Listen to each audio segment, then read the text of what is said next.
Good afternoon and welcome to Batterdays in the Batcave. I am Omnidog, joined by my co-host Taylor Brown and Bat Baby, Bat Sam. Yeah, Bat Sam woke up from his nap early to say hi. He wanted to show off his really cool Batman onesie. That is awesome. He has a lot better abs than I do. He's very well defined for a baby. He's working very out. Nice, Bat Sam. Say hi, everybody. Say hi. We were hoping one day to be able to show him the progression of how old he looked in Bat outfits throughout the months and years of his life. Right. Like a time capsule of sorts to show him. Yeah, and then with the inevitable heartbreak when it turns out he loves Spider-Man. I mean, as long as he likes comics or superheroes, I don't care. Yeah. I showed him 2 back-to-back videos of Batman and Superman. One was like the 80th anniversary of Superman that DC put together. It was like a montage of all the different Supermen. And then one for Batman, his 80th anniversary. He watched both of them straight through. Oh, nice. He loves the superhero stuff. He probably likes anything bright and shiny at this point, but I like to fool myself into believing he likes superheroes in particular. Yeah, it's probably going to be ingrained on his brain. Probably. Able to avoid it. I think so. I send Jess all the ways I inundate my son with superheroes. So, Jess, do you want to set up the show while I make the transfer with my wife? Sure. All right. Okay, Bat Sam, take care. So Bat Sam has left the building. But what we're going to do today is, if you like Batman, we have suggestions of other characters and other books to read if you like that kind of comic, that kind of book, that kind of adventure. So we have 4 suggestions each as to maybe to expand your horizon a little bit. If you like Batman, try a little bit of this. And some of them will be familiar to you, but some of them may not be. Good news, we have the notification, so that's good. Oh, good. That's always a constant source of turmoil for your channel. It really is. I have a review video that never got noticed by anybody and sank like a rock. Canadian Invincible Comics. Actually, this is the 3rd appearance of Bat Sam, the Bat Baby. He's been on for a while. We try to show up every 2 or 3 months. What are your thoughts on Batman Secrets by Sam Keith? I actually haven't read that. So have you read that, Taylor? I've never even heard of it. I'll have to look it up. Batman Secrets. Can you tell us a little more about it, like when it was written, or? I feel like I know about it, but I don't think I bought it. I know a lot about Batman, his history, but I'm nowhere near someone like Omar O'Reilly who knows every single book about every single character. So I know a decent amount, but there's definitely a lot of books I haven't read yet. Right. Part of the show is that we can go back and read a lot of books that are key that we haven't read yet. Yeah, Eldar says the art is outstanding from 2006. Really? Okay. I don't know this book at all. Batman Secrets. Now watch, I'll turn and it'll be right on my shelf. Hunter C, I'm actually not going to be recommending Superman today, not because I don't like Superman, but we actually talked about Superman a lot the past couple months. So I decided to steer. I'm more sticking to characters that are like Batman, or characters that you would really enjoy if you really like The Dark Knight. So we've done our Superman episode before. We also did uplifting DC books, and me and Jess spent a lot of time talking about Superman already. I know some point this summer or sometime soon, Jess and I want to read through the entire Tomasi Superman run. That'll be great. I love that run. I want to read the first 2. I didn't finish the whole series yet, so I need to read all that stuff and read the final 2 volumes. I've heard it ends great, so I'm excited about it. What deluxe does it end with? 4 or 5? It's 4. There's 3. There's 3 of Action Comics by Jurgens, and then there's 4 by Tomasi. Okay. So I think I've read some of the Action Comic stuff. I've heard it's better to read them both together. I think that there's a crossover at some point, I believe, in between both books. I remember I read them both first together. So yeah, I agree with that. Joe Jenkins, thank you, buddy. I appreciate it. I have a bunch of Batman shirts, so I need to start wearing more of them. One of the big reasons I was disappointed that AwesomeCon was canceled, besides getting to hang out with you and hang out in your basement for a little bit and talk to creators, is I wanted to get some new superhero shirts. Yeah. I wanted to go to the con because one of the annoying things for me is it's hard to know exactly what size you are for different companies and different shirts. At least I can go to the con and hold it up and kind of figure it out. So maybe next year. Yeah, because they've got it scheduled for December now, but who knows what's going to be happening in December? I don't know. Yeah, I have until July to cancel we had till July to cancel our tickets. Because our tickets to AwesomeCon transfer over to December.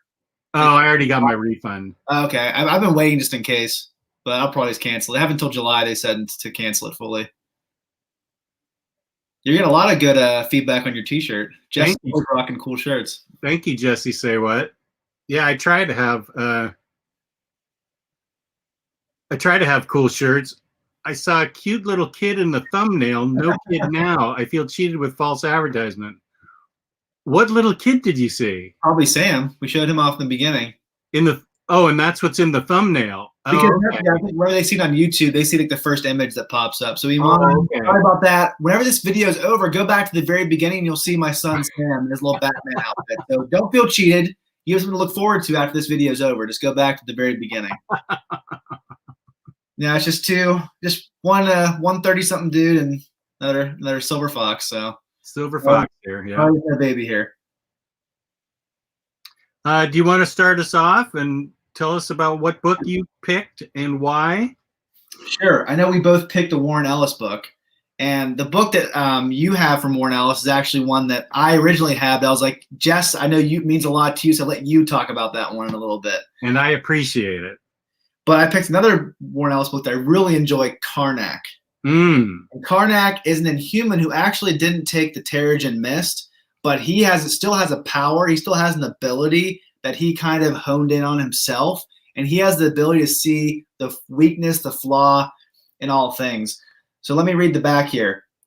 My curse is that I see the flaw in all things, systems, philosophy, structures, people, everything. Never forget who I am. When Phil Coulson seeks out the brutally practical Karnak to consult on a shield case related to the Inhumans, what he finds will terrify you, can even go it alone against an entire warehouse full of enemy agents. And when a death cult abducts an Inhuman child and installs him as its messiah, will Magistar Karnak of the Tower of Wisdom rescue the boy or join the cult and help bring about the apocalypse? This book is this pure Warren Ellis awesomeness. If you haven't read Warren Ellis much before, he is the king of writing brutal action scenes. I don't think there's anybody who writes action better, in my opinion. Do you think, Jess? I don't think so. I mean, look at this. Just a guy, he just totally breaks this guy's neck with one. This book is filled with so many brutal action scenes. Karnak can you can see in this David Aja cover, he has all the pressure points in the human body. He knows exactly where to hit you to break your bone. He even makes a guy's liver burst as he's torturing him to make him talk. There's just so many awesome moments here. Karnak is who Batman would be if he had no compassion for humanity.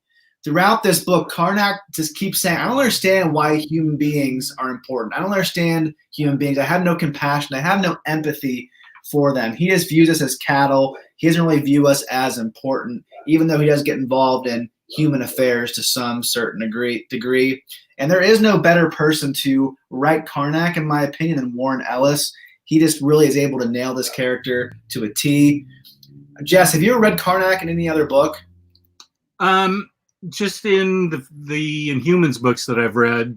I've never read a fully fleshed out story dedicated to him like this one is. And this is only 6 issues. It has really great art. I think the first 2 issues are pretty good art by Gerardo Zaffino, but I think the real star in terms of art of this miniseries is Roland Boschi, who also did a lot of Rick Remender's Punisher run, which I just read a couple weeks ago and greatly enjoyed. It's hopefully a book Jess and I will review later on sometime when we do a crime corner. So I really enjoy this book. It's an A for me. I think it's really highly enjoyable. It's who Batman would become if he didn't have compassion and empathy, and if he was just brutal for the sake of being brutal. I really think you would all greatly enjoy this book. It's very cheap. It's only probably like $10 in IST, and it's well worth adding it to your cart. Maybe if you have to get over $50 on your order and you can't get there easily, get this book. It's well worth it.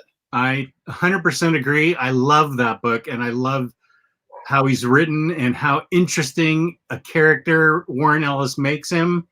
And I love that he can see the flaw in all things. I just think that's an amazing thing to pick up on and pick up and run with that Warren Ellis did. I agree with that 100%. The only thing he can't see is the flaw in himself. Right. That's the big theme of the book. That it's so easy for all of us to point out the flaws in other people, but we're so blind to our own misgivings and our own failures. So I think that was a really interesting theme from the book. You gave that an A, like an A+? Yeah, I'd give it an A. A. I wouldn't say A+, because A+ is perfect. I do. My only gripe is that it's not the same artist throughout the entire book. That's my only gripe, really. Mm-hmm. So I give it an A. I don't remember that being an issue for me, but I also haven't read it in a couple of years. Freddie Alonso, Hunter C. Then you really need to read his Next Wave. Next Wave is one of my favorite top 3 Warren Ellis books. We talked about that earlier this year, Jess. Yeah, I have it right here. Next Wave. Wow. Agents of Hate. I still need to pick up the physical copy of it. I read it on Marvel Unlimited. It's not available on IST, but I do believe it's available on cheap graphic novels, so I will have to pick that up at some point because that is the funniest comic I have ever read in my entire life. I love it. It is a great book. Warren Ellis is, I think, one of Taylor's and my favorite writers. He's definitely wiggled his way into top 5 for me. Yeah. There is one major book of his that I haven't read yet, though, Transmetropolitan. I still need to read that. So I'm pretty trippy. I know that's Gabe's favorite book. Yeah. Warren Ellis book. Here's Irish Knight. What's up, Jess? Tried to watch the last Omnibus live without you, and it was so boring. Mostly Gabe and Omar ranting about 90s comics. Yeah, I wasn't feeling well whenever that was. I get migraines, and they last throughout the day. So that sometimes makes it hard for me to make a show. But thanks for the support, Irish Knight. I appreciate it. Here's another one from Live with yourself. Cheers from London. Pretty new to comics. And you lads and Omar have helped me with the new hobby, and I've had to buy a new bookshelf for the new Omnis. Nice. Keep up the great work. That's good to know. It always feels good to know that you're helping people to buy more books, but in some ways you also feel guilty because you're almost like stealing money out of their wallet. I don't feel guilty at all. We're making their lives better, though, Jess. So we should. Absolutely. We're bringing good books into their lives. And Joe Chip, no, it's just a trade paperback. It's only 6 issues, so it wouldn't be the biggest deluxe edition anyway. But it's definitely, like I said, it's really worth it. It's awesome. And again, one of my only frustrations with Warren Ellis is I wish he could kind of stick on books longer. Yeah. Like I wish he had done more Next Wave. That would have been awesome if he did like 12 more issues of that. There was definitely more stories to be mined. I think Warren Ellis, his mind is just so immense. He has so many ideas. I don't think he wants to stick with one particular book that long. So I think he kind of gets distracted by other things. But I am really thankful that his Wildstorm series was 24 issues. That's quickly become one of my favorite books of all time. I love that series. Great series. And we're lucky he stuck on Planetary and Authority as long as he did. Yes. I think my top 3 favorite Warren Ellis books so far are The Authority. No, I'm sorry. That's probably 4. Number 1 for me is Wildstorm. Number 2 is Next Wave. And number 3 is the book that you're about to talk about, Jess. Oh, that actually wasn't the book I was going to talk about, but I will talk about it. That would be the character that people sometimes draw an analogy to in Marvel, and that would be Moon Knight. And this is by Warren Ellis. This is Warren Ellis's 6-issue Moon Knight run that Marvel put out. It's always hard to explain Moon Knight, but he died and was resurrected by the Egyptian god Khonshu, who appears in these issues. He is a billionaire philanthropist, sort of like Bruce Wayne.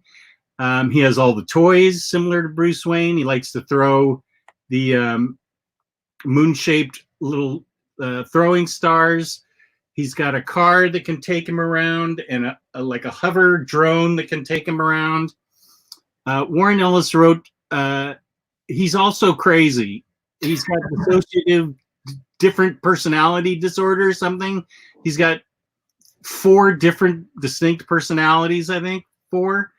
And they all can show up. He's undergone a lot of psychological trauma in his life.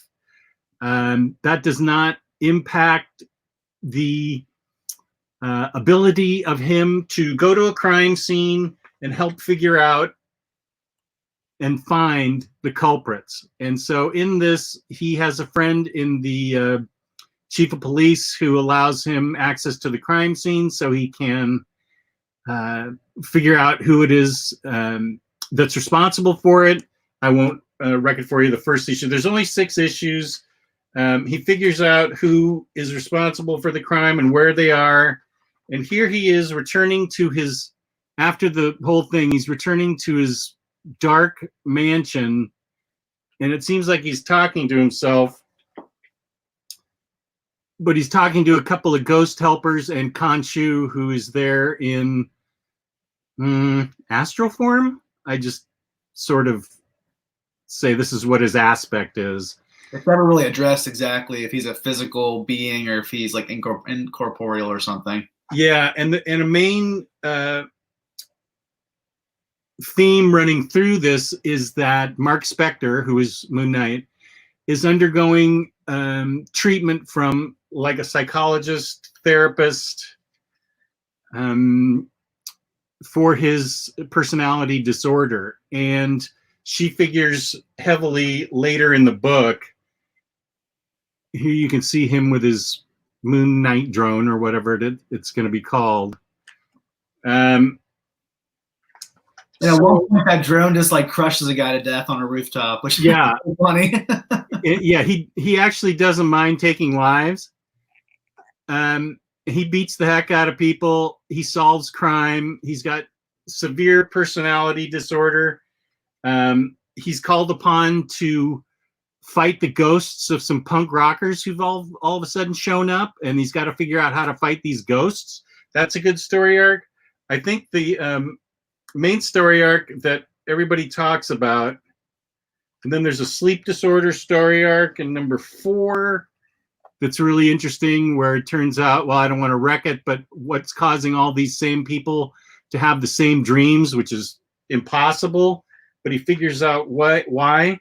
Issue number 5 is the famous one where he wordlessly fights his way up 5 flights of stairs in a building, taking on various criminals, pretty much wordlessly, fighting various criminals, kicking their asses as he goes up these stairs. This is an amazing sequence.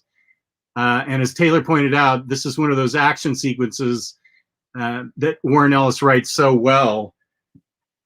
And he goes up these 5 flights of stairs and just completely obliterates every single person that he meets, trying to get to his goal of the top stair of the little girl who's being held prisoner. And then one of my favorite issues of all time. Yeah, that issue.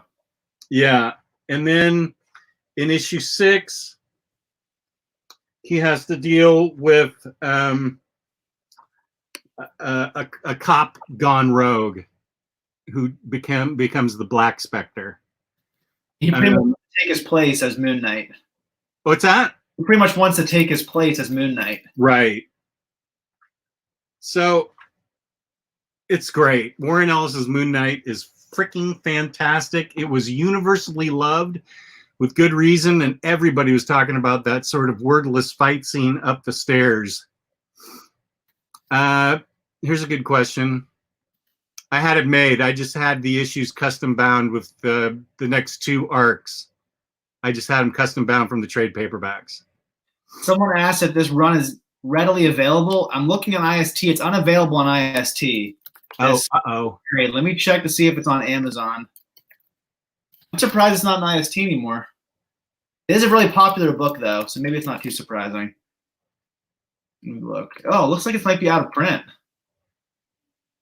The cheapest on Amazon is $62. Check eBay. I'm looking on eBay right now. Okay. Meanwhile, Print. what's that? I didn't know it was out of print. Let me look. This is the show where we love to make people feel bad about not owning books. At least you can read it on Marvel Unlimited if you have. Yeah, you can read it on Marvel Unlimited or Comixology. That's true. Where would this rank on your Warren Ellis list, Jess? Ooh, good question. Top 5. I think it's a top 5. Again, this is a book I wish he had done more with. I feel there's so many more stories he could have done. Yeah, the Omni that's coming out, though, I think is the very early appearances of Moon Knight. I'm not really seeing many available on IST. They have eBay. I'm sorry, on eBay. They have volume 1 and 2. The second one done by Brian Wood. They're selling them both for $65 plus shipping. So unfortunately, it seems like this book's hard to find. I'm sorry, guys. Well, I apologize. I had no idea. We need to vet our books from now on. We need to vet our books from now on. I guess. At least try to read it digitally if you can. It's definitely well worth it. Yeah, and I don't want to overhype it like you have to get the trade paperback. It's just as good digitally. You just want to read the stories. Right. But book 2 apparently is out of print, the Brian Wood. Let me check. Also. We actually have a nice comment, Jess, if you want to highlight that. A couple comments up. We do? Yeah, talking about our show. From Argentina? Yes. Lucas, hi from Argentina. Love the show, guys. Thank you. This week, finally, some of the comics I ordered from your Upbeat Batman Stories show. Oh, good. That's great. So volume 2 by Brian Wood is available on IST. Oh, all right. I do know that the hardcover by Jeff Lemire is out of print, if I'm correct. That is way out of print. I just stuck with the trades because all the rest of my Moon Knights were in trades. You guys, Irish Knight says you guys might as well talk about Starman and JSA Omnibus. Rub that in our faces, too. Yeah, I'll talk about Usagi Yojimbo's Saga, hardcover number 1. What a great book that is. I read Starman. I don't have it, so I can't rub that in your face. Is Bendis Moon Knight out of print? Because his hardcovers were out of print, and then they came out with an oversized hardcover that collected them both. It looks like the volume by Colin Bunn is also hard to find as well. Yikes. I think I picked them all up at the right time. I think I picked them all up like 2 years ago and did a big Moon Knight readathon. How about Bendis's Moon Knight? Let me look. I've never read that. Have you? A long time ago. I remember liking it. But I kept hearing so many bad things about it. I just never checked it out. But I do like it for the most part. Okay. Looks like that's out of print too. Wow, Moon Knight just really what's going on with Moon Knight? I know that Jeff Lemire one's been out of print for a long time. And the Charlie Houston hardcovers are out of print. Yeah, I'm not seeing it anywhere. What the heck is in print? Like any Moon Knight's in print. A couple epics of his are out of print. I'm pretty sure that new run, who picked up after Lemire? What's his name? I don't know. The newer one that came out after Lemire. I saw that on IST. It looks like pretty much all that's available, like you said, the epics, volume 2 by Brian Wood, and the ones by Max Bemis. That's who it is. Oh, okay.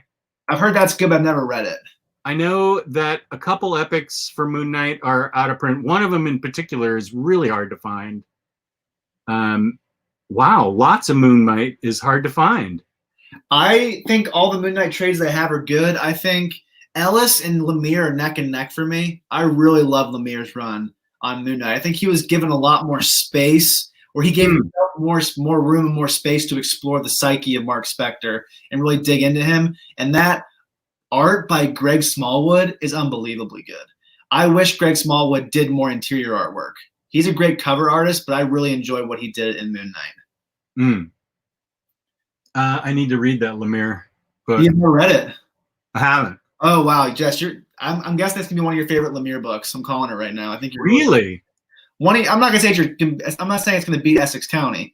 I bet it'll be in your top 5 though. That's a great run. I really enjoyed it.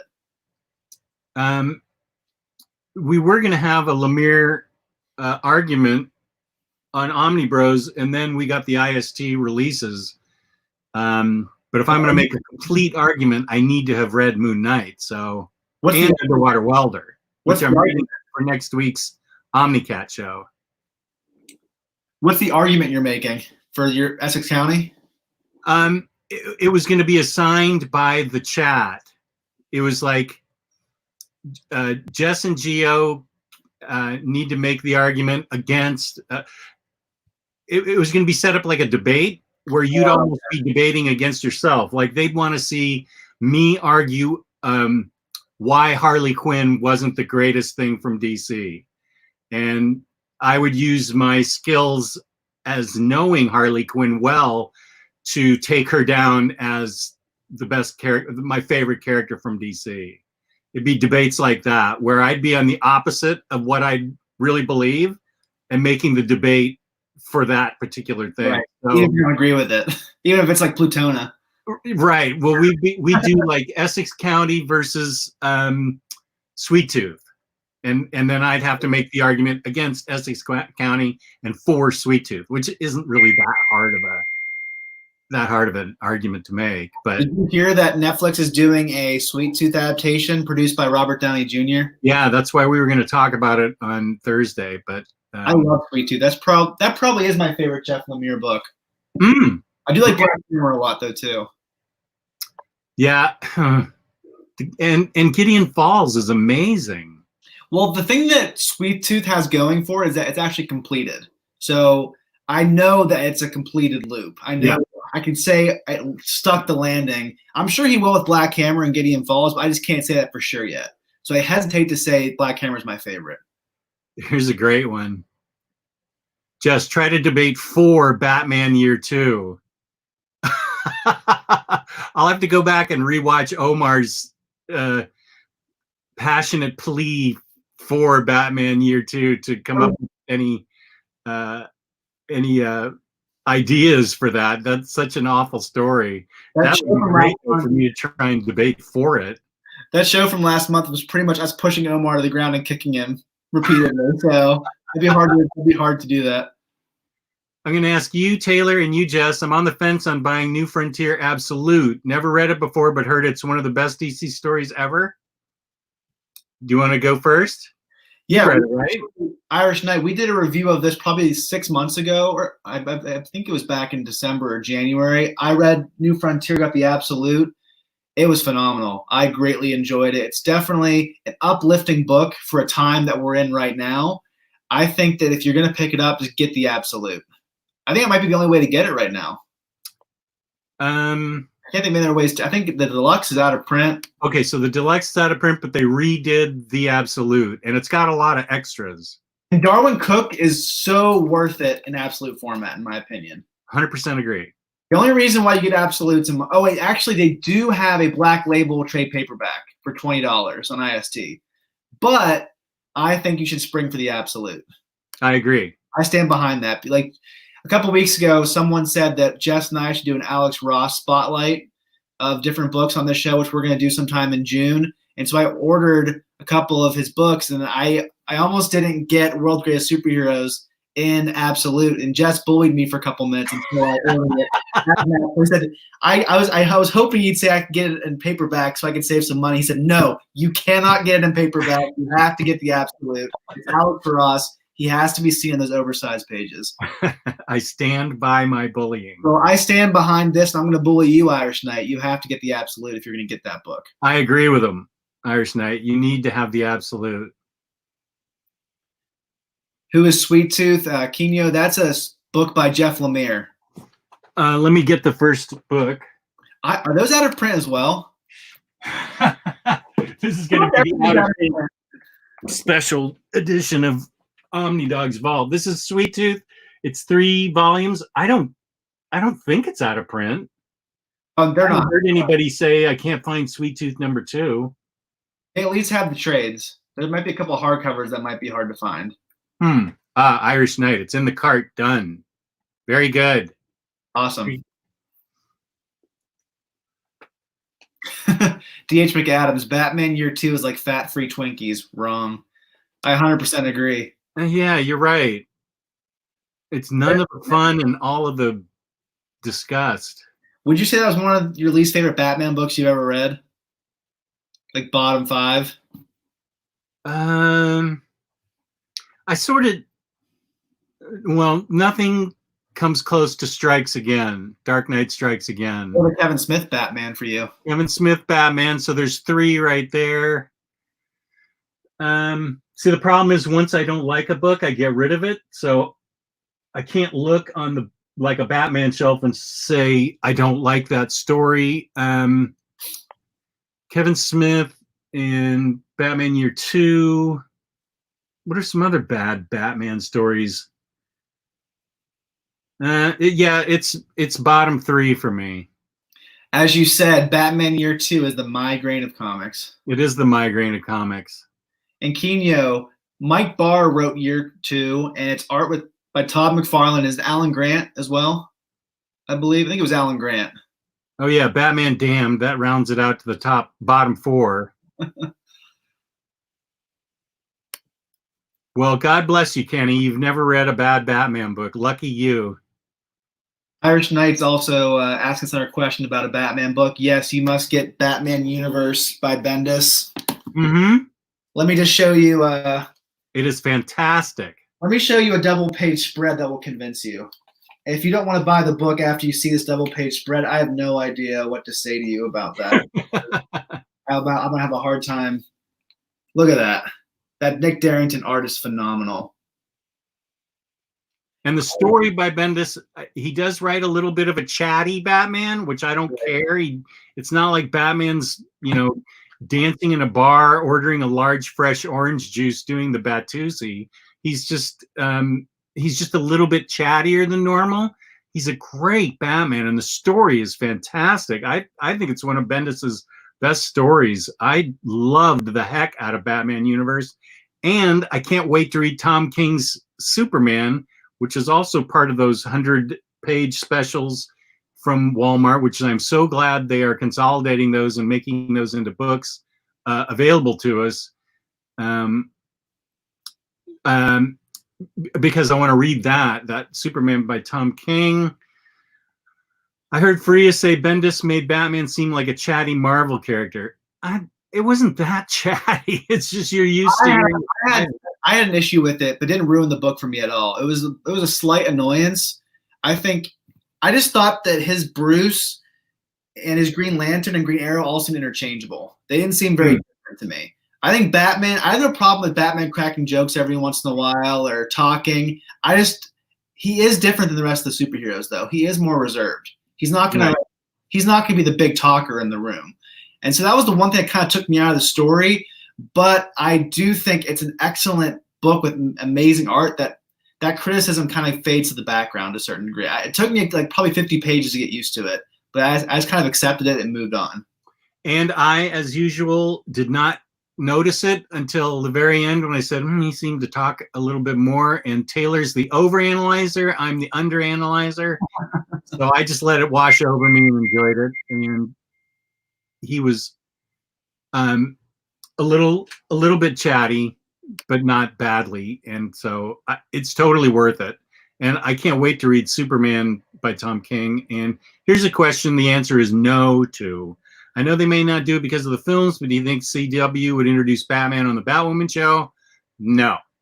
I'm surprised they introduced Superman and that they're having Superman and Lois. I think it's a great concept and I might watch it, but they've got too much invested in Batman for the movie. I do not think that Batman would show up on TV again. Ever. Ever, ever, ever, ever, ever, ever, ever. I really don't want Batman to be on a CW show anyway. I mean, I used to be a big fan of CW shows. I know, Kenny, I know you're a huge CW superhero fan, so I'm not trying to knock you down at all. I can't keep up with how long those seasons are. It's just too much. And yeah, I think the seasons lead to a lot of filler episodes that aren't good. And it leads to a lot of mediocre episodes, which kind of happened with me with Arrow and with Flash. It was just such a slog at some points, even though there were a lot of high points, a lot of really good episodes, especially those crossovers are really cool. Those big line-wide crossovers. I think you've watched some of them before, haven't you, Jess? They're on my TiVo, but I haven't watched them yet. I get reminded every other week that I have a show from January and December that I need to watch. The CW crossovers. It's just too much. I can't watch 22 episode seasons anymore. It's just, Yeah. I really like 10 episode seasons. Yeah. If you have the time for that and you're really invested in it, awesome. I used to be really invested in those shows until there was too many of them. See, Yeah. 5 of them now. I can't watch all of those. We grew up wishing for a time like this, and we don't have enough time to watch them all. I mean, if I had been a 12-year-old and there'd been this much CW stuff, I don't know that I would have survived. My heart would have popped out of my chest. I'd have been so excited. And especially when a show like Watchmen comes around, and it just it just transcends the genre. And that show just really set the bar for any superhero show after it, in my opinion. That was the best thing that was one of the best things of last year. That and Endgame were the 2 best superhero events for me. Don't leave out the animated series of Harley Quinn.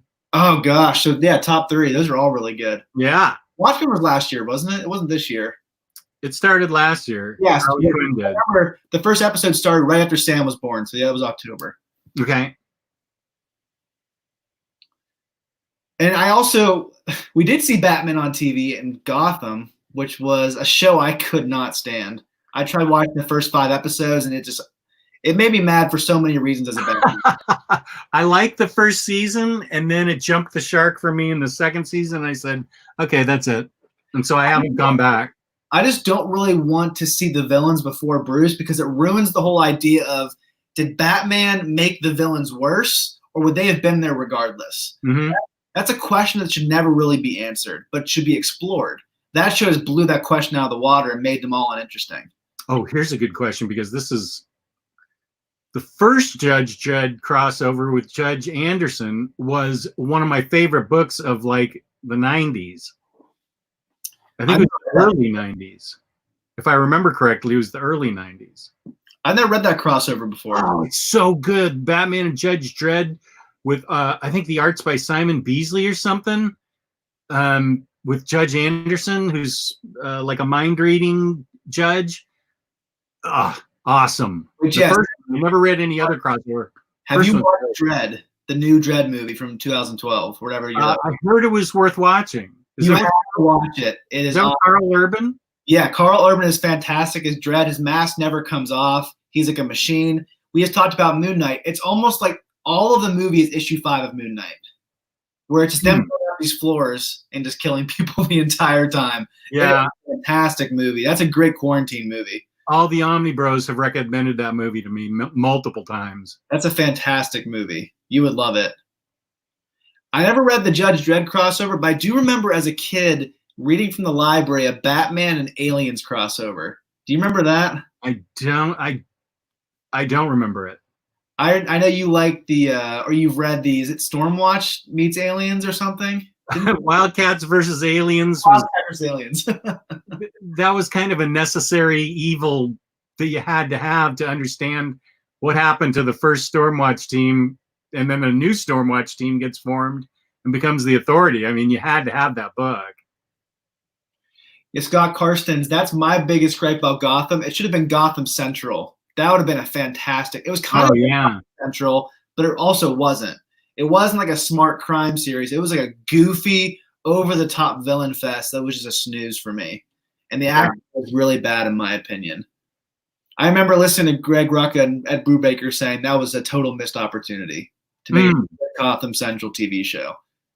Okay. I almost forgot we're talking about these books. Yeah. Which is really great. Thank you, Kat. Are either of you excited for the new Batman movie? Yes. I'm always excited for any Batman movie that is not produced by Joel Schumacher or directed by him. And I really did like Ben Affleck in Batman v Superman, even though I wasn't a huge fan of that movie. I agree. Ben Affleck was totally phoning it in Justice League. You can tell his workouts went out the window. He wasn't working out anymore. You can just tell he just wanted to leave. And I know I've heard his interview saying he was going through a really dark time of addiction, struggling with alcohol. So I get it. It was just, I think his personal life also invaded that too. I really did enjoy him in Batman v Superman though. And I've seen Robert Pattinson in some other movies. I think he is a good actor. I'm going to give him a chance. I Yeah, don't me too. movies until I see them. I just want to judge it after I see it. Of course. That's the only way to do it. That's the intelligent way to do it, is wait till it comes out and then judge it. There are some movies that I could tell by a trailer that's going to be garbage. Sometimes. You can tell that sometimes, though. It depends on the trailer. Birds of Prey did have bad trailers, though. Oh, that first trailer was awful. But then the second trailer was great. And the movie we both ended up liking. I liked it more than you did. But here is an off-topic opinion. This is off-topic from Batman, but I just want to say I'm reading Delano, Hellblazer, Swamp Thing by Alan Moore, Nancy Collins, Lucifer by Mike Carey. I haven't been this excited reading comics since reading Sandman. Those are all awesome books. And I can see why you are excited. S.O. Pattinson and Willem Dafoe were fantastic in The Lighthouse, but I could not stand that movie. That was the biggest disappointment of 2020 for me. Do you remember me texting you after that, Jess? You kept me from seeing it. So overhyped and so overrated. It was.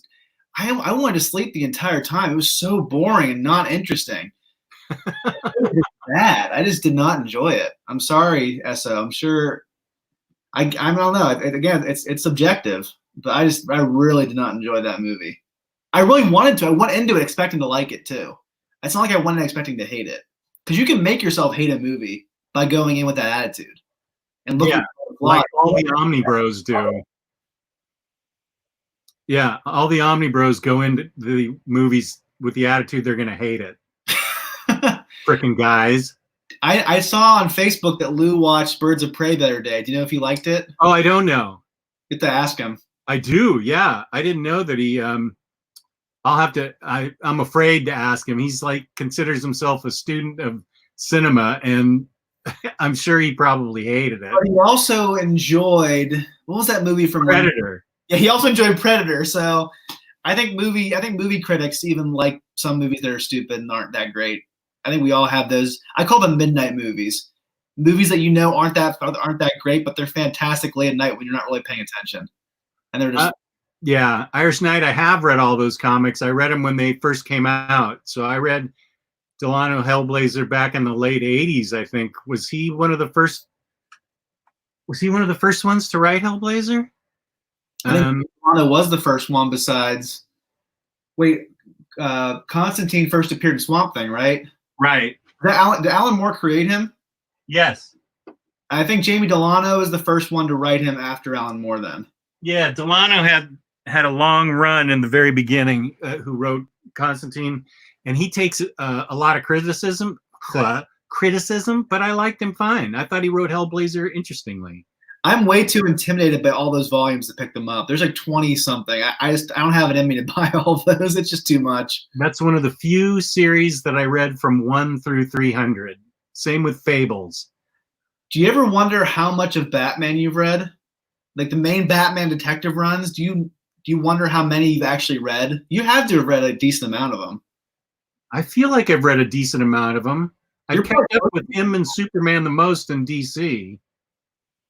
But I wouldn't say I've read 50% of them. Looking at those Golden Age Omnis that are up in my library untouched. I remember a couple months ago, Jess and I were talking about books he's eventually gonna have to get rid of to be able to fit in the condo someday. And I bet you're gonna drop those Golden Age books. He's like, no way. I'm like, you're never gonna take those off the shelf and read them. No way. It's not. I mean, I understand that Golden Age is a certain like nostalgia factor. It has a certain love of nostalgia for some people, but that's not going to be a book you just read all the way through. I could be wrong though, Jess. Maybe you'll prove me wrong. Maybe. Jess, have you watched Doom Patrol season 1 yet? No, I have not. I've been reading a lot, and then I was kind of sick earlier this week, so I didn't get a chance to do anything this week. But I mean, there's so much television I need to watch. So Jess is prioritizing Anne with an E right now. That's his number one show. My wife, shut up. Jeff is very much prioritizing Anne with an E. Well, that's because I am married and my wife is retired now. We both have fantastic wives who have widely different tastes than we do, and it's a miracle to find anything that you agree with in the Venn diagram. Right. And I agree with her on Anne of Green Gables, Anne with an E. Yes, I'm watching it instead of all the great superhero stuff, but it's keeping peace in the family. Hey, that's all that matters is surviving the quarantine and the lockdown. That's right. Part of that is watching shows that your wife's gonna like. This is actually a good question, and then we'll get right back to the actual topic that we've got. Hey, Jess, would you say the whole 300 Hellblazer and Fables runs were worth the time and money to read them all? Let me tackle Fables first. I think 1 through 15 of the Fables Deluxes are excellent. Some people feel, with the exception of the Great Fables crossover, which was awful. That went crossover with Jack of Fables and another comic book that I can't remember now, like The Literaries or something. The Great Fables crossover was, I didn't even know Bill Willingham had it in him to write a comic that bad because he's so awesome. But the Great Fables crossover was blah. But some people feel like 1 through 15 that it sort of sags in the middle. I disagree. I think it's awesome all the way 1 through 15. It always held my interest. It was always compelling and interesting. It had lots of cool ideas. Some people saw Bill Willingham's political beliefs in the pages. I was not one of them because I'm not clued into that thing. Lots of people go on Twitter, they find out what a writer's like, and then go read his stuff. I don't go to Twitter at all. So I have no idea what Bill Willingham's politics are. And I don't care either. So I just read it, Fables, all the way through, and I loved it all 1 through 15. I thought it was great. Hellblazer, there are definitely arcs that are stronger than others, but it was never less than interesting to me the fact that John Constantine rarely cared about anybody but himself, rarely cared about anyone around him, still had loved ones and friends who inevitably get hurt, and not in a good way because he messed with the dark arts. So the last part of the run I felt was really strong. It does have a really uncomfortable moment with his niece, couple of moments that color his niece's feelings towards him through no fault of his own, and he has to struggle to overcome it.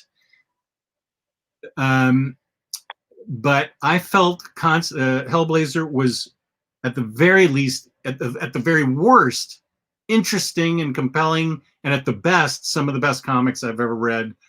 I have no problem owning the whole thing in trade paperback since I sold my collection. I'm happy to reread those multiple times. Is Garth Ennis the highlight of that run of Constantine? Possibly, yes. And Talking Comics is getting mad at us. Constantine, not teen. Well, I don't know where you are, but everybody in America says Constantine. Tomato, tomato. Yeah. Sorry, dude. One more question, then we'll go to our topic. Elder question. Thinking of getting Detective Comics New 52 run. I have read the complete Snyder's Batman New 52, but no Detective Comics New 52. Any good or just skip it? Skip it. A lot of it's very bad. The only ones I do have is that Francis Manapul Deluxe Edition, which was decent. Oh, is that good? I haven't read that. I wouldn't say it's essential reading. I think it's cool, especially for his art. I wouldn't say it's amazing Batman stuff. I think it's definitely worth it for that phenomenal art from Francis Manapul. If you're a fan of his, I think it's worth the pickup. It's like a B. It's a B, in my opinion. Yeah. All right, should we get back to our actual topic? We got off on a tangent. You have your pick now for, if you like Batman, try these other characters. All right, so I'm going to show off a trade paperback that I've had since I was 12 years old, and I've wanted to get the Omnia that contains this, but I have a hard time parting with this trade paperback. And it's one of my favorite characters, my second favorite character besides Batman. That's Daredevil, Man Without Fear. Miller and John Romita Jr. I know John Romita Jr. is a very controversial artist. I really do think that in the 80s and 90s, he was at the top of his game. I think his work on Daredevil with Ann Nocenti, his work on Daredevil with Frank Miller, and then his Spider-Man work with the J. Michael Straczynski. Is that who he worked with on Spider-Man? I don't know. I think that was the best JR. In my opinion, he is a much better Marvel artist than a DC artist. I agree with that. I'm not a huge fan of the DC work. In recent years, he's become very blocky, very scratchy. I think he was much better in the 80s and 90s. This is the definitive Matt Murdock Daredevil origin story. Matt doesn't even wear the costume until the very end. And so it's very much how he becomes Daredevil. And you could tell this greatly influenced the TV show, which I greatly enjoyed. And I remember when the Daredevil with Ben Affleck came out in 2003, I was 12 years old, and I loved that movie. And then as I got older, I'm like, oh, wait, this movie's not good at all. But that movie sparked an interest in Daredevil, and he became one of my favorite characters. And sometimes the goofiest movies, comics, and TV shows can spark a love for a character. I'm sure you've experienced that in some ways, Jess. Yeah. This is one of my top 3 favorite Daredevil books. I wanted to talk about Bendis or Brubaker, but Jess and I are going to be reviewing that on Crime Corner sometime this month, so I didn't want to talk about that book too much. With Tim Burnham, who's in the chat, I think you mean if you love Daredevil, then try Batman. That's typical Tim. I did. My dog's name is Murdoch, so you can definitely tell how much I love this character. This is a really great starting point for Daredevil. I would say start with The Man Without Fear, then go to – that's hard. I do like Frank Miller's run. It's not one of my favorites, though. But I think this is his best Daredevil work from Frank Miller, in my opinion. Even though I do enjoy the run that he also did himself with the art. I think that that's a really good place to start. Born Again is excellent. That's one of the best Daredevil stories as well. Bendis, Brubaker, Wade's run is phenomenal. There are so many good Daredevil books, but I think this is the perfect place to start, in my opinion. Have you ever read this, Jess? A long time ago, yeah. And I do believe this is contained in the Daredevil by Frank Miller Companion Omnibus. This and Born Again and some other stories as well. But again, I have that nostalgia for this copy because I've read this book at least like 10 times in this format, so I have a certain nostalgia for it. Here's a Batman question, and the answer is personal taste. Phil Duran, hey Jess, I know you hated All-Star Batman and Robin. Why? Because I loved it, and I've been reading Batman since the 90s. First, I think it's great that you love the book. If you love it, cherish it, keep it, reread it, hang on to it. There's absolutely no comic book shaming and nothing but positivity on this channel, even if we don't agree on comic books. I felt that was, first of all, it's unfinished. So that's one reason why I didn't care for it. Second of all, it did not feel like Batman to me. It felt like a mischaracterized Batman, and I am very well aware that Frank Miller is responsible for redefining Batman, but that Batman and Robin seemed wildly out of character for me. The artwork was great, but it just didn't resonate with me personally. That's not to say you can't enjoy it. If you dig it, then you dig it, and I'm kind of jealous of you. I wish I dug it, but it just wasn't my cup of tea. Right.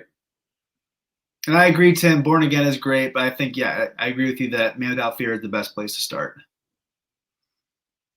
Born Again does require some background knowledge for it to really impact you, especially of Matt's relationship with Karen Page.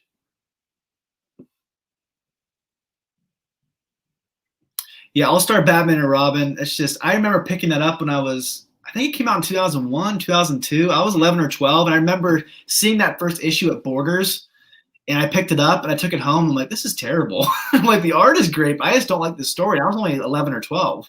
I just didn't connect with the story. And the way Batman talks to young Dick Grayson when his parents have been brutally murdered in front of him was so out of character and just such a jerky move. and it just wasn't the Batman that I know and love. Right. A lot of people really love the characterization of Batman and Batman v Superman, him as murdering people. That was not my Batman and the Batman that I love. It just didn't connect with me. But again, Batman is so different. He's so unique. There's so many different entry points into Batman. We all have different Batmen that we connect with. Some people love the Batman 66, Adam West. Some people love the really dark and gritty Batman. I'm just not the murder robot Batman that some people enjoy. But if you like Batman, All-Star Batman and Robin, great for you. That's awesome. Speaking of your comparison, my next book is sort of a comparison to Batman 66 and Dark Knight Returns. Let me read this. On Dark Gritty Earth Omega, this is about a book called The Wrong Earth by Tom Payer, and it's put out by Ahoy Comics, and you can get it, I believe, from Ahoy Comics. I got it signed at Baltimore Con. This is not out of print. You can check Amazon. You can check IST. I loved this book. I got somebody after I promoted it saying they thought it was awful, and I'm like, well, that's cool. You can have that opinion, but I loved it. So it's The Wrong Earth. On Dark Gritty Earth Omega, masked vigilante Dragonfly punishes maniacs and evades corrupt authorities. On Sunsplashed Earth Alpha, costume do-gooder Dragonfly Man battles bad guys side by side with the police. Now each is trapped on the other's world where even their allies don't share their values. This is if Batman 66 and Dark Knight Returns switched universes. There's like a magic mirror that they both fall into and end up in each other's universe. Dragonfly is the Dark Knight Return character where there's nothing but corrupt officials and corrupt city officials, really evil bad guys, and he is the silent Grim Knight type defender where he's taking on the world. Dragonfly Man is basically Batman 66 with colorful characters that don't really hurt anybody. They're just out villains, colorful character villains that aren't really out to hurt anybody, sort of more goofing around. And Dragonfly Man has a Robin type sidekick. In Dragonfly's world, the Dark Knight Returns type world, Dragonfly lost his sidekick to evil forces. So the book is really fun. It's what would happen if they switched worlds and how they adapted to the fact that Dragonfly Man is in a brutal world and Dragonfly is in the poppy bubblegum world of Dragonfly Man. And it studies all the various characters they'd come up against. It studies the various types of way these guys would react. It's a human interest story, how these two individuals would react if they get transported to each other's Earth. The art is really great. I really enjoyed it. And the whole thing is just super fun. I really enjoyed this book. It switches back and forth between Earth Omega and Earth Alpha and what Dragonfly and Dragonfly Man are up to on each other's planet. I feel like we could use another book of this to sort of elaborate on more adventures of them. So, I mean, this is obviously drawn on Batman 66 and Dark Knight Returns. And so it does have an end, but I can't remember Dragonfly. And then they have a couple of backup features in it. Dragonfly Man and Stinger, his partner. Let me see. That's a backup story. What's about the main story? I never even heard of that writer before. What else has he written? I don't know. This is something that Omar.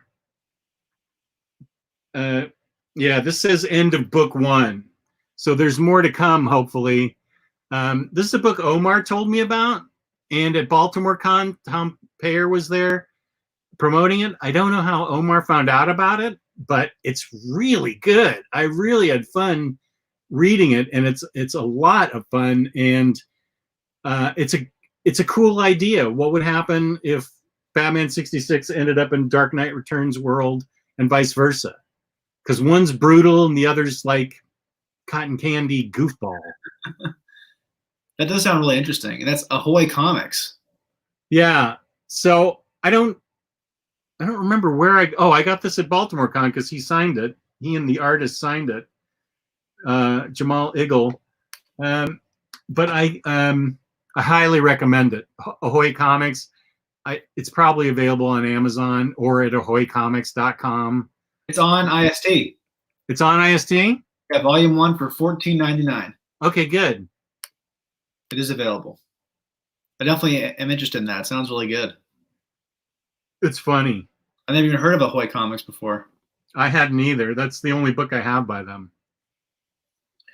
So my next 2 choices involve a DC character that is very much like Batman. They almost have identical backgrounds to a certain degree, and that is Green Arrow, Oliver Queen. And the best starting point for Green Arrow, in my opinion, is Green Arrow Year 1 by Andy Diggle and Jock. I do believe that Jess just ordered the deluxe edition of Oliver Queen. This is the perfect starting point. You can really tell that the Arrow TV show borrowed heavily from this book, but I think the origin in this book is much more streamlined and not as confusing. If you've watched our shows at all, you know that Jock is one of my favorite artists, and I think his best books personally are Batman Black Mirror and Green Arrow Year 1. This is a fantastic book. I reread it this morning. It only took like 45 minutes to an hour. It's a very quick read.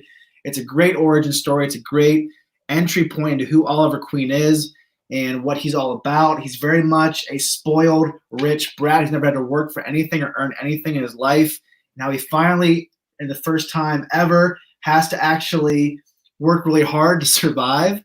And he has to really become a better man who really cares for other people and has empathy. And this is a really great book that I'm really looking forward to hearing Jess's thoughts on.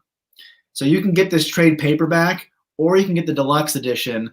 It's only 6 issues. The deluxe edition is not going to be that big. But I definitely think it's well worth the read. And I think Jess is really going to like it. And I really like this team. I read this book, and they've also did a book with Image called a black and white book called Snapshot. That was really good. It's about a young kid who finds a phone, and he finds pictures of dead bodies on it, and the adventure. That sounds familiar. It was really good. It's a really below the radar book that I really enjoyed. It would be a great Crime Corner book, Jess. I feel like I might have that. That sounds familiar. The biggest difference between Jess and I is that his library is so big, he's not sure of all the books that he has. Right. That is true. Here's a compliment. So I always like to highlight compliments. News Pui channel. Just popping in, saw you were streaming. Caught you on near mid condition yesterday. Wanted to say I ordered Doctor Strange, Sorcerer Supreme, Omni 1 and 2, mostly based on your recommendation. Thanks. Oh, good. I did overviews on that a long time ago. I think those are fun comics. Those Doctor Strange, Sorcerer Supremes from the 90s. I thought they were a lot of fun. Actually, I didn't get to talk very much about the story of this book. Let me just read the back for you real quick. Oliver Queen is a frivolous playboy with little care for anyone or anything, apparently even himself. But when he's double-crossed and marooned on a jungle island, he finds that he does care about something. Justice. Armed with nothing more than a makeshift bow and arrow, Queen struggles to survive in his new unforgiving environment, all while battling the violent drug runners who are responsible for his abandonment. So it's pretty much Oliver Queen, stuck on an island, comes across really brutal drug runners and how he really saves a community that lives there. It's great. And I really want to read The Losers by this team. Do you have that book, Jess, that series? I'm familiar with it, but I don't think I own it. It's really hard to get now. It was a movie back in 2009. Oh, yeah. It's really hard to get now, those couple trades of it. It's a Vertigo series, which I'm surprised they've been totally out of print for a long time. Joe Chip, I want to see a show about comics just forgot he owns or books he bought twice by accident. Both those topics could fill a show. Well, Emily now knows that you struggle with that, and she says, "Are you sure you want?" Oh, I think you've bought books twice. She's like, "You sure you want to buy this?" She does. She's written me an email before saying, "You ordered this twice. Did you mean to?" I'm like, no, thank you. Do you ever have to scan your shelves to make sure you haven't ordered something before you buy it? Well, I've been making more of an effort to enter everything onto an app, everything I've read and everything I own. So I have a better handle on it. I don't mean to say that I still don't do it occasionally, especially when I buy older stuff. You know, like if you said The Losers and I saw The Losers out in the wild, I'd probably get it, and then I'd come home and find out that I already had it. If that happens, that'd be great. Then you can send it to me. And Kenyo, I don't know. I wouldn't say that Moon Knight's a ripoff of Batman. I would say Green Arrow kind of is to a certain degree. Their storylines are different, but they're very similar. They're both billionaire playboys who use their money to fight crime. I think Moon Knight's very different, though. I do too. A mercenary who died in front of a Khonshu statue in Egypt is resurrected with these new personalities. I think that's very unique. Even though it is the most Batman of. Well, I think Daredevil probably is the most like Batman. I think Moon Knight's a close second. Red Batman. So what's your next choice, Jess? This is my. I've got two more choices. I sort of cheated on this choice. It's not an individual character. It's just a story I really love, and I feel like if you like Batman, you like adventure stories. And this is an adventure story that's been turned into a movie on Netflix. But this is one of the better books that I read. I think I read it last year. It was definitely one of the better books that I read last year. Let's see when this was made. 2017. The greatest username, Diabetic Superman. Yes, Chris Evans was in that Losers movie, Diabetic Superman. I hope you have enough insulin. And I do have a comics app, two comics apps. One of them's Goodreads for what I've read, and then the other is Book Buddy for what I own. And they've helped to keep me out of trouble. Sorry, I was chuckling at that name. Sorry. Diabetic Superman. I was cracking up seeing that name. Yeah, but this book doesn't really have anything to do with dark psychological torment or vigilantism. But it's a great story, and I immediately thought of it for some reason because I just loved reading it, and I had fun reading it, and I know it's getting turned into a movie with Charlize Theron, and I'm really looking forward to seeing it. And I highly recommend it to everybody, and that is The Old Guard by Greg Rucka. And it's a story about time and age and ages and about friendship and love and regret. It is a story of two women and three men who cannot die, mostly. Their names are Andy, Nikki, Joe, Booker, and Niall. They are soldiers, and their war never ends. They've been everywhere, seen everything, and fought in virtually every conflict through the present day. For centuries, they have kept their existence hidden, never staying in one place too long, always moving from mission to mission. But today, the shadows aren't so dark, and they are about to learn that secrets are impossible to keep. And you absolutely do not want to get in their way when those secrets are laid bare. So with these are thousands and thousands of year-old warriors who have adapted into modern times. In the olden days, they could move on and start new lives elsewhere. But now with the internet and social media, pictures of them have been taken. People are noticing them. They're getting recognized as the ancient people they are, and they are warriors, and they are totally kick-ass warriors. And there's four of them, and they find a new recruit who can't be killed when she's in the U.S. military. They find out she can't be killed, so they capture, they don't capture. They talk her out of being in the U.S. military and joining them. There's somebody after them, because they want the secret to their eternal youth. It's a multinational corporation headed up by one guy, and there's a couple of bad guys that work for it. Charlize Theron is going to be an awesomely awesome ass kicker in this movie. It's going to be on Netflix, I think, this summer. What's that? Rucker wrote the screenplay. Yeah, Rucker wrote the screenplay and Rucker wrote the book.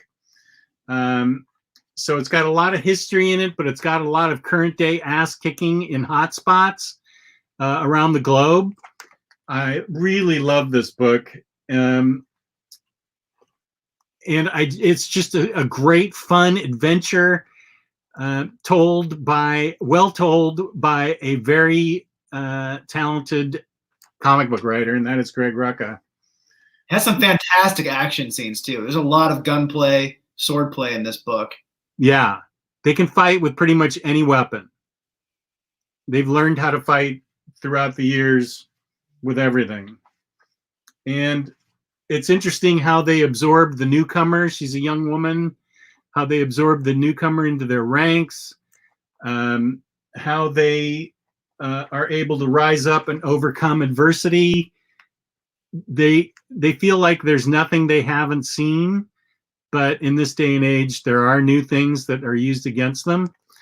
And it's just a really fun book that I love. The Old Guard. Everyone support Greg Rucka by watching The Old Guard in July on Netflix. Yes. I'm really looking forward to it. I have a lot more hope because Greg Rucka wrote the screenplay. So I'm really hoping that'll be a great movie. And the second volume is supposed to come out in June, but that's really hard to really say for sure in this really uncertain time. But the second arc is, I think it might not be completed yet, but it's close to being completed. I'm looking forward to reading that. I read the first arc on Hoopla. I'm holding out for an inevitable hardcover. Okay. I just know there's going to be a hardcover that I can put next to Black Magic and Lazarus on my shelf. Yep. All right, so my last choice is also Green Arrow, and that is Green Arrow by Jeff Lemire with art by, I think it's Andrea Sorrentino. Is that how you say it? And this is a New 52 run that really saved Green Arrow because New 52 is definitely known for a lot of bad Green Arrow. I think Ann Nocenti wrote the first Green Arrow in New 52. Do you know if that's correct? Or she wrote one of the first arcs of Green Arrow. I don't remember. I heard it's all so bad, never even tried to read it.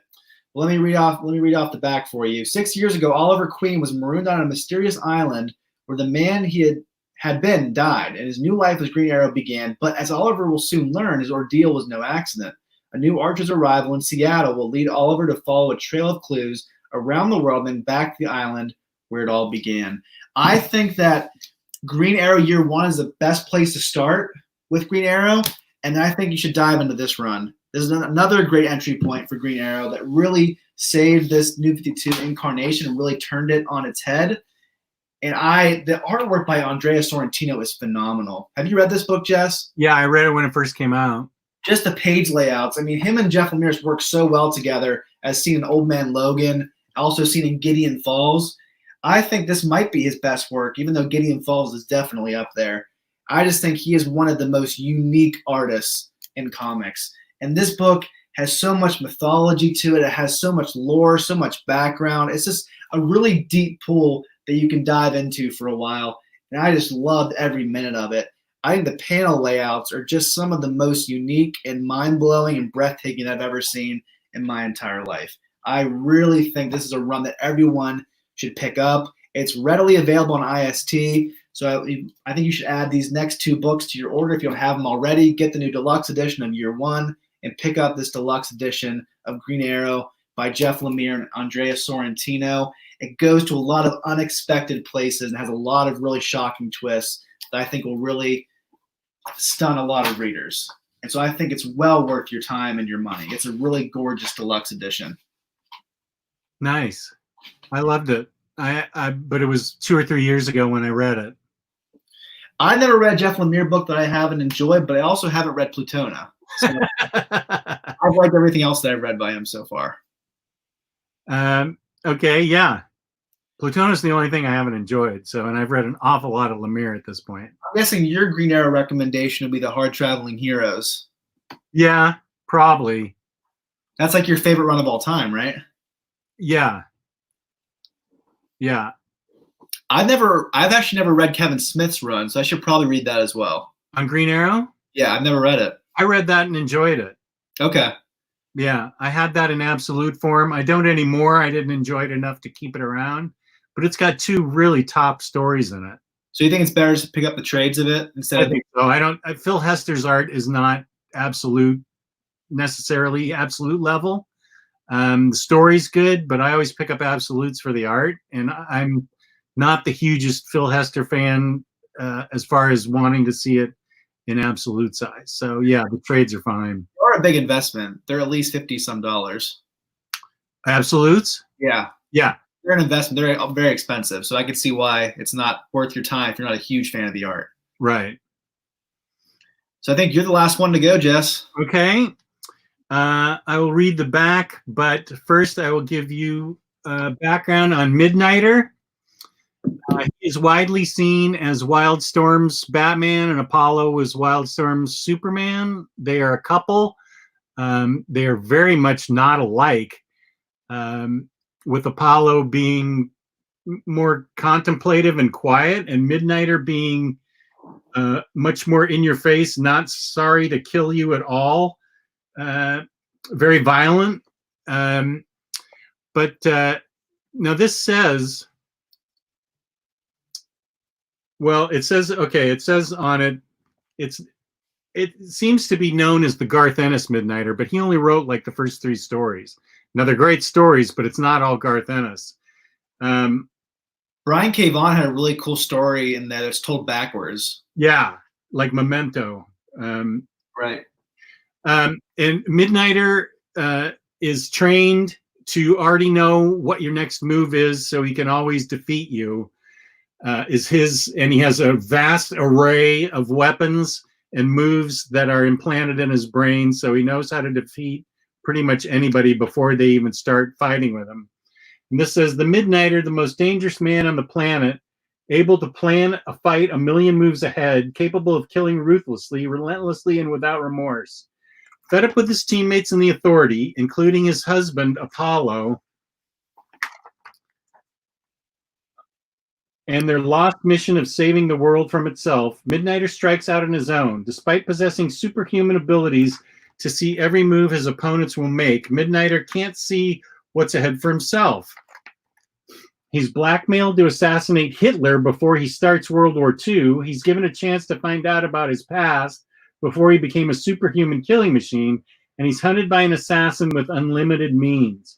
He's the Midnighter, what soldiers dream of becoming, what children see when they first imagine what death is like. So the stories are really remarkable. Midnighter is a fascinating character, and there's also another trade called Midnighter and Apollo that's also worth getting. The Garth Ennis stories are, of course, great. But as Taylor said, there's a Brian K. Vaughan story told here that's really great. There's Keith Giffen story in here. Chris Sprouse is an artist. The stories of Midnighter are nothing less than amazing. I think Midnighter was a fantastic invention. Whoever created him, I don't know. I don't know the history of Wildstorm like a lot of other people do. Ellis created him. Sorry? Warren Ellis created him. Oh, Ellis did create him. Okay. He created Apollo too? I believe so. Let me check. Make sure. And this is a really good short story that Garth Ennis illustrates about Midnighter as a Ronin, Shogun's bodyguard. Yes, he was created by Warren Ellis. Okay. It's very much a Warren Ellis character. Yeah. You should probably read Authority before you read Midnighter. Would you agree? Oh, yeah. You have to read Authority. First, you got to read Stormwatch and include the Wildcats versus Aliens issue crossover. Then you need to read Authority. Then you can read this. In my opinion, I don't think you have to read Stormwatch because I haven't read it and I was fine. Okay. I think you at least have to read Authority. I know you're a big fan of Stormwatch, so if you want to read it, definitely pick it up. I think Authority is definitely a good starting point. I mean, you can read Authority without having to read Stormwatch. That's true. He pulls a guy's spinal cord out of his body and beats him up with it. Like that's what Midnighter does. Very much Batman if he brutally kills every single villain he comes up against. Right. Excellent artwork, excellent stories, super interesting characters. I love Midnighter. And I was so happy to get this book, this huge, thick, chunky trade. It delves into what he was like before he was Midnighter. And, it sends him back in the past. Somebody's blackmailing him to kill Hitler before he starts World War II. So it's really amazing. I just love this character. I love the character in Authority, and I love the character in this book. Kenyo is asking why we didn't pick Black Panther. I'm sorry to break it to you, Kenyo. Jess and I haven't really read a Black Panther book that we enjoy, even though we both love the movie. I just love the movie. Haven't yet read a Black Panther book that I like. One of the books that most bored me to tears was Ta-Nehisi Coates' Black Panther. That first hardcover, I just sold it for really cheap to half price books. It was just so boring to me. But Ta-Nehisi Coates' Captain America is really good. Yeah, I like that one. I just wasn't a huge fan of the Black Panther books that I've read, but I do really like the Black Panther movie. Yeah, I love the Black Panther movie. I'm sorry, Freddie Alonso. I couldn't get into that. I think even Luis said he was bored by that, didn't he? I remember him saying that a while ago. I don't remember. I know that I had a problem with the Priest run and then the Reggie Hudlin run. And then the Coates run. I actually haven't read the Coates run, but the first two runs that I read just did not grab me at all. It was interesting themes and lay motifs, as Jess and I really love.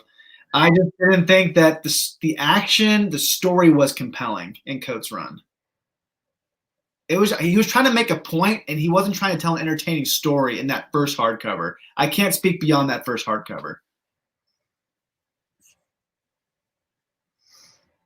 Okay, well, we just haven't found a book we like, a Black Panther. I'm sure eventually we'll find something, but I think you did like that Jason Aaron Black Panther book, didn't you? From Secret Invasion? Secret Invasion, that was a good book. How are you talking about that? Yeah, that's skinny. It's a skinny little trade. It is good. Joe Chip has a great point. I think I totally agree with what he just said. Black Panther is the only character I prefer to read when he's part of a team. That's how I feel. I really liked him in Hickman's Avengers run. I just think, like, even in the movie, he wasn't the most interesting character in the movie. Right. Shuri was much more interesting. I thought Killmonger was a lot more interesting. Oh my gosh, yes. So I just thought that Black Panther wasn't even the most interesting character in his own movie. I think he's a good character. I just don't think he's I don't know why. When he's in the spotlight, I'm just not as drawn to it. I don't know why. Even though I do think he's a good character in the team setting, like Joe Chip just said.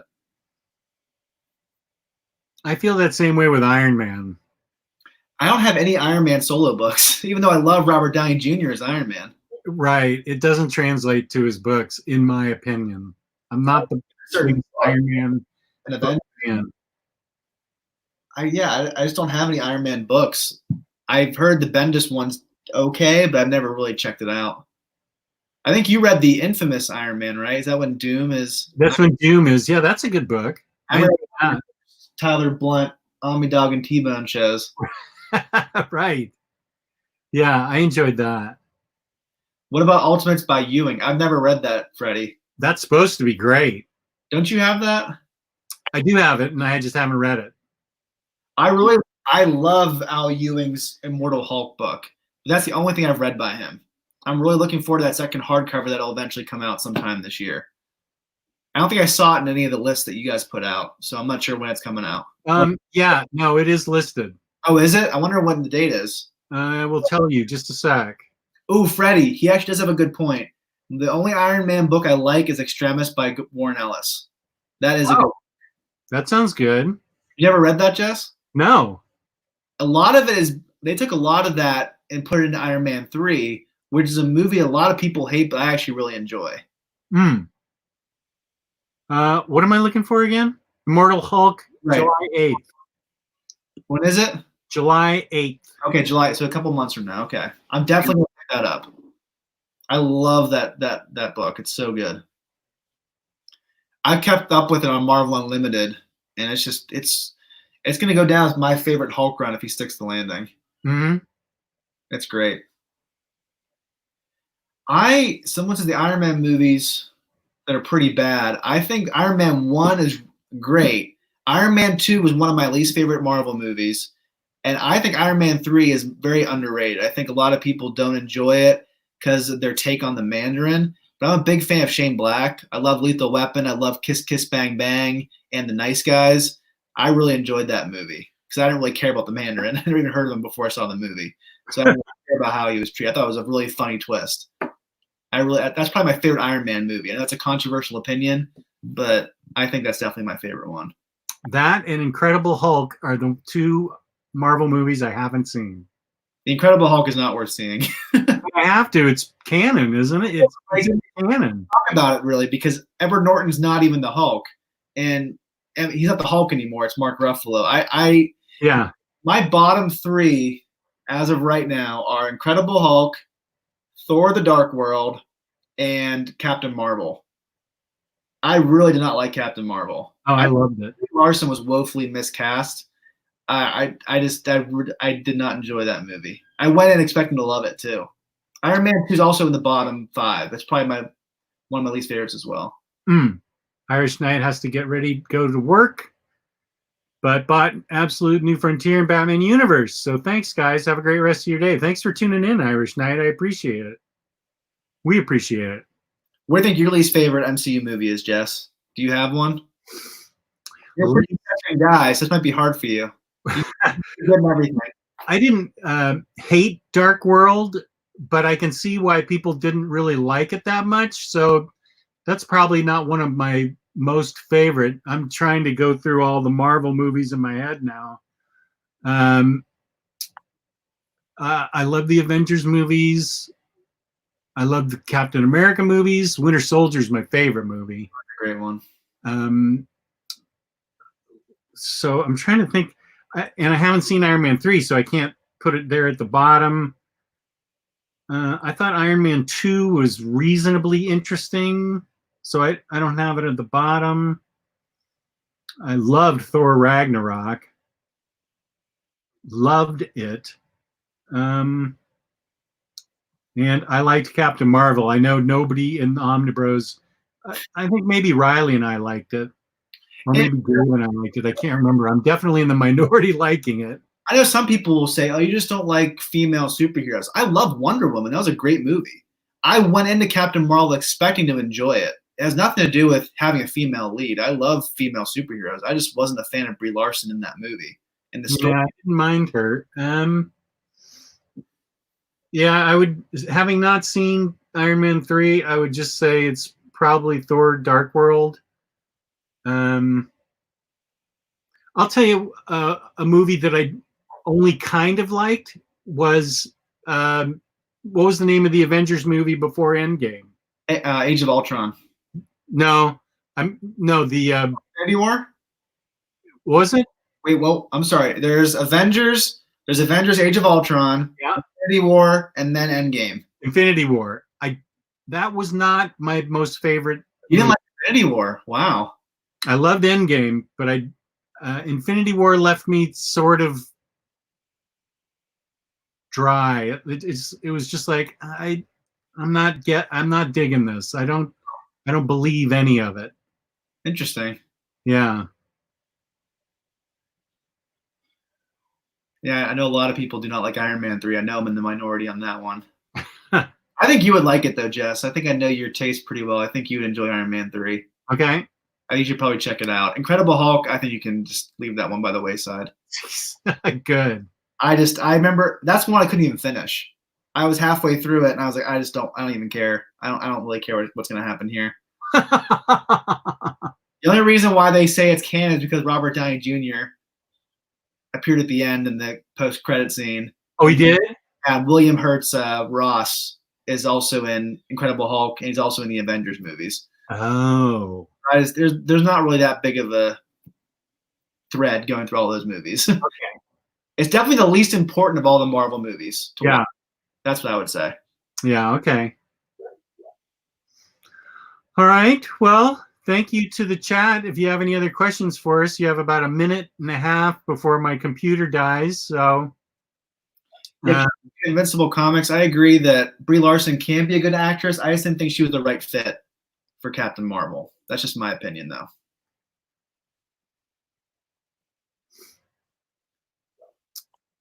yeah, and I actually like that movie, so I don't care. I'm looking forward to Wonder Woman 84 this year, if that will come. Yeah, I am too. Yes, they moved it to, I think it's August. I think it's going to be Thanksgiving before anybody goes to a movie. Yeah, I don't know. I think that's what they're planning on, at least right now, though. Yeah, well, they can plan all they want. I've never seen Scott Pilgrim versus the World. I know it's a really big movie for a lot of people. Yeah, I haven't seen it either. I read the comic either.